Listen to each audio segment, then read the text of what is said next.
نحمده ونصلي على رسوله الكريم اما بعد فاعوذ باللہ من الشیطان الرجیم بسم اللہ الرحمن الرحیم۔ حضرت انس بن مالک رضی اللہ عنہ سے مروی ہے کہ نبی اکرم صلی اللہ علیہ وسلم جب بیت الخلاء میں داخل ہوتے تو کہتے: اللہم انی اعوذ بک من الخبث والخبائث، اللہم انی اعوذ بک من الخبث والخبائث، اللہم انی اعوذ بک من الخبث والخبائث۔ ترجمہ: اے اللہ، بے شک میں خبیث جنوں اور خبیث جنیوں سے تیری پناہ مانگتا ہوں۔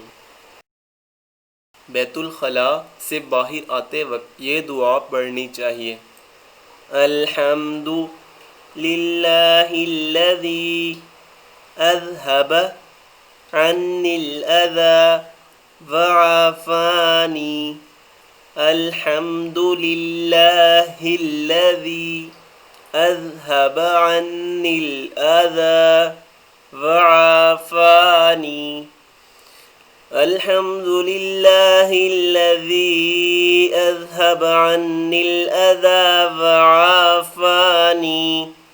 ترجمہ: تمام تعریفیں اللہ تعالیٰ کے لیے ہیں جس نے مجھ سے تکلیف دور کی اور مجھے عافیت بخشی۔ آج کی حدیث: رسول اللہ صلی اللہ علیہ وسلم نے فرمایا، ہفتہ میں 2 مرتبہ پیر اور جمعرات کے دن لوگوں کے اعمال اللہ تعالیٰ کے سامنے پیش ہوتے ہیں۔ اللہ تعالیٰ سب مسلمان بندوں کو بخش دیتا ہے سوائے اس کے جس کی کسی مسلمان بھائی سے عداوت ہو۔ مسلم شریف۔